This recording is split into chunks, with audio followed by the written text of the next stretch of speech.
ready to rebuild our country. We not leaving out anybody. The color of skin it no matter. Equality, that's our agenda. Ready to rebuild our country. We not leaving out anybody. The color of skin it no matter. Equality, that's our agenda. Yes, my dear comrades. Let's hear it for the Antigua and Barbuda Labour Party. Let's hear it for the greatest political institution in this hemisphere. Labour run things. My dear comrades, our emeritus leader, the Honorable Lester Browne Bird, colleague candidates, distinguished comrades and friends, and a few brothers and sisters who are around, good evening.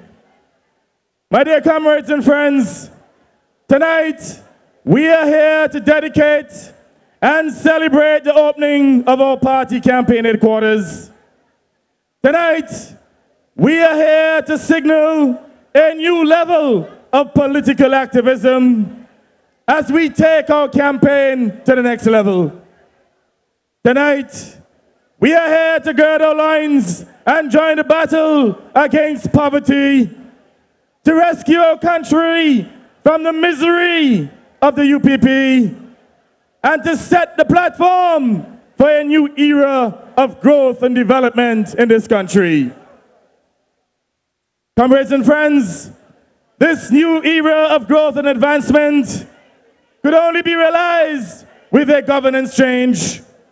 A change for the better, a change for the best, a change for your empowerment. The power of change is in your hands. The destiny, the future of our country is in your hands. In a few weeks, on March 12, 2014, the UPP's 5-year term in office will come to an end. And you will be called upon to make a most crucial decision. In a few weeks, you will be called upon to make a most crucial decision. A choice between an incompetent UPP regime that has wrecked this country and a choice of a competent Antigua and Barbuda Labour Party administration with a legacy of performance, a legacy of achievement. A choice to escape a life of unemployment, a life of poverty, a life of misery, and to ensure that you have a life of hope, a life of prosperity, and a life of opportunity. A choice of widespread and chronic unemployment, and to have full employment under labor instead. A choice of owning your own home, owning your own business. A choice of owning your own vehicle. A choice to remain landless or to remain homeless. A choice of operating on the fringes of our society. Despite the UPP's failure and their betrayal of our people, they will not concede power, but instead, they will fight like a cornered dog to hold on to power at the expense of the masses. Consequently, we must be firm in our resolve and true to our mission to remove Baldwin Spencer and the UPP from office, and we must do so post haste in the public's interest. We must be unrelenting. We must be prepared to fight them. Fire with fire, steel with steel. Let me hear you say, fire with fire, steel with steel. While we fight them, we must simultaneously spread the good news of Team Labour. We must remind our people that Labour built this country and Baldwin Spencer and the UPP wrecked it. We must remind our people that the Antigua and Barbuda Labour Party transformed this country from a backwater, low-income agrarian economy to a modern, upper-middle-income service economy. We must remind them that during the ABLP's tenure, our country's economy was at the zenith of the OECS currency union. We had the highest GDP, and we had the highest per capita income. That is the track record of the Antigua and Barbuda Labour Party. We must remind them that the manufacturing, tourism, merchant shipping, offshore financial services, and the gaming industries were created by labor. So when they say that we have done nothing, let them know that we built this country. Let them know that all the schools, all of the secondary schools, barring one, were established under labor. That our modern telecommunications sector, our ANC port infrastructures were built by labor. So when we say that we built this country, it is not rhetoric. The evidence is there for all to see that labor built this country. And the evidence is there to see that the UPP and Baldwin Spencer wrecked this country. My dear people, I pledge to you tonight that Team Labor will rebuild this country.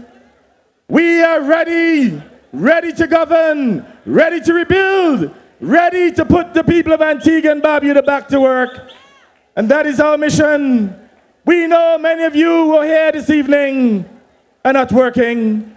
We know many of you here this evening have to think about where your next meal will be coming from. And I say to you tonight that we will bring a change to this country that will put all of the unemployed people of this country back to work. The ABLP policies and programs are designed to empower you, especially the youth of this country.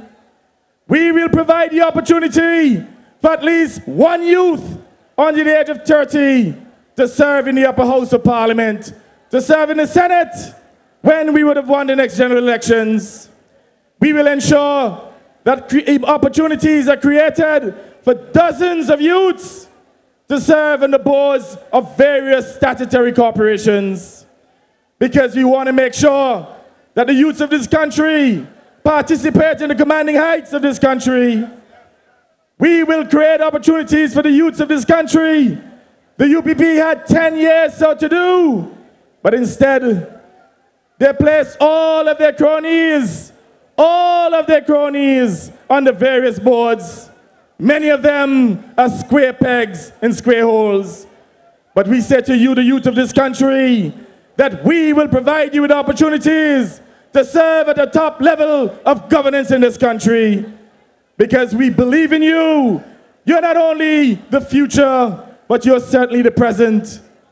My dear people, our governance will ensure equality of opportunity and justice. We will preside over the equitable distribution of our country's wealth to ensure that Antiguans and Barbudans share equitably in the country's resources, and to make sure that you play a more important role in the commanding heights of this country's economy. Team Labor has a very exciting Land for Youth program. And I say to you, the youths who are here, those of you who are landless, we will make sure that we create the opportunity for you to own a piece of the rock. We will make sure that we provide each working youth in this country with a parcel of land between 6,000 and 8,000 square feet. And we will subsidize the value of the land. We will make sure that a parcel of land would not cost you more than $15,000 for 6,000 square feet, or $20,000 for 8,000 square feet. That is what you call empowerment. Plus, we will provide you with automatic loans through the Antigua and Barbuda Development Bank. Automatic low-interest loans. So I say to you tonight that every single working youth would be able to afford the payments for a parcel of land on our Land for Youth program. The equity requirement will be 5% less than $1,000, and your repayment will be in the region of $150. And I put it to you tonight that every single working youth in this country will be able to afford a parcel of land under labor. Not the $50,000 that they're charging you today. Let's hear it for the Labour Party, man. My dear comrades, there is a housing crisis in this country. You go to St. John City West in Poynton Villa, and you will see dozens, scores of dilapidated properties. You go to Grace Farm in Rural West, and you will see scores of dilapidated properties. I say to you tonight that Labour will do something about it. We will ensure that there's a housing revolution in this country to provide you with better homes. I say to you tonight that we will build 500 homes in 500 days. Let's hear it again for Labour. And you know what? They say that we can't build 500 homes in 500 days. But the incompetent UPP government could build 1,000 homes in 1 year. Somebody evidently has a counting problem. My dear comrades, our Land for Youth program and our housing program will be designed to empower you, the working class people of this country, because we want to make sure that you share equitably in the resources of this country. And it is one of our ways to ensure that there's a redistribution of wealth to empower the masses. We can't have a situation in this country in which we end up with a superclass and an underclass. And you know that I came out of the bowels of the working class people of this country, and no one could question my commitment to you. And I say to you, as the leader of this great organization, I will make sure that Labour deliver for the working class people of this country. Yes. Let's hear it again for Labour. Yes, man. We have several signed memoranda of understanding for several investment projects, to include 3 major resorts to commence within our first year of governance. And we are not waiting for investments to come to this country. We have traveled North America, we have traveled Europe, we have traveled the Caribbean to seek investments. And I can tell you that our efforts have been successful. And we have a number of investment pledges that will materialize. And these are not false promises. These are real commitments that will see the transformation of this country's economy. We understand your hardships.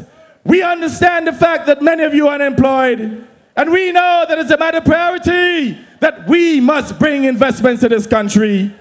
We will not wait until we get into government to seek those investments. We have done our homework already, and that is why we can say to you, without fear of contradiction, that Labour will deliver. We can say to you tonight that we will bring more tourists, we will bring more investments to this country, because we have the commitments. My dear comrades, we will make sure that within our first 18 months of taking over the governance of this country, that we reduce unemployment by at least 50%. And I say to you tonight that within 3 years of our first term in office, we will put every single able-bodied in this country to work. It will be full employment with Labour. That is our commitment to you, the people, to make sure that you can live dignified lives, not to beg the government for handouts. My dear comrades, Team Labour will empower you with stronger disposable incomes to purchase the homes that we'll build. We will make sure that we eliminate the personal income tax and put $40 million back into the pockets of the working class people of this country. Again, that is what you call a caring policy. Let's hear it for Labour again, my dear comrades. And you know, after several years of stagnating income and a rotten economy, the UPP, they have finally come to the realization that personal income tax is destructive. They have finally come to the realization that there are many people who are struggling and could do with the additional disposable income. So they have now decided that they will eliminate part of the personal income tax. Well, we say here tonight, that is not good enough. We will make sure that we eliminate the personal income tax in its entirety. And don't let anyone fool you. they tried to suggest that when you eliminate personal income tax, that there will be no taxes to run the country. That is not so. Personal income tax is only about 6% of your overall base. And we are saying that when we eliminate it, it will be self-funding through the increase in consumption and investments. So at the end of the day, you will not lose anything. But guess what? You will have stronger disposable incomes. Money is in your pockets so that you can buy those homes, those 500 homes in 500 days. You will have the capacity to pay the mortgage. You will have the capacity to buy more, to invest more in order to stimulate increased growth in this country's economy. Those are the exciting plans that we have for the people of Antigua and Barbuda. And you know, they want to cog us, they don't know how to cog. So they say they will move part of it and perhaps to come the following year and to move another part. But guess what? Come March of 2014, or whenever the elections are called, I said to you tonight that the UPP will not in office, not even to reduce the personal income tax, much less eliminate it. It will be Labour, Team Labour, who will take over the governance of this country and will eliminate personal income tax in its entirety. Comrades and friends, I know that you're waiting for the show. I know you're waiting for your one job. So I'm going to close. I close tonight by assuring you that Team Labour will deliver. We will not govern on the basis of excuses, lies, and innuendos. So when I stand here before you tonight, and I say to you that we have hundreds of millions of dollars in investments, that is not a ploy. That is a fact, and we have the evidence, which we will make available within the following day of winning the next general elections. So we will provide you with the evidence. These are not investments that the UPP promised back in 2004. These are real, tangible commitments that will create opportunities for you, the people. Finally, I say to you that we will have to ensure that we continue to work hard, to work relentlessly, and with your support and with God's guidance, we will transform Antigua and Barbuda into an economic powerhouse in this Caribbean. So 10, 15, 20 years from now, you can say that the leader of this great institution said that we would have transformed Antigua and Barbuda into an economic powerhouse, and that we did it. Our late father of the nation, he and the 39ers did it. Lester Bird, our emeritus leader, and the 76ers, they did it. And I say to you that Gaston, Browne, and the 2014 team, we will transform this country's economy. My dear comrades, I wish to make one final plea before I close. For those of you who are not aware of the dangers of giving the UPP a third term in office, I call upon you tonight to arise from your slumber. I call upon you tonight to put country before self. I call upon you tonight to join Team Labour and this rescue mission, to rescue our country from the dead hands of Baldwin Spencer and the UPP. Tonight, I ask you to ensure that we protect the collective future of this country. There is no room for complacency, and losing is not an option. Therefore, let us continue to work hard. Let us continue to work in solidarity. Let us continue to be unrelenting until victory is won. Again, I thank you very much, and may God bless you all. I thank you. Hold on.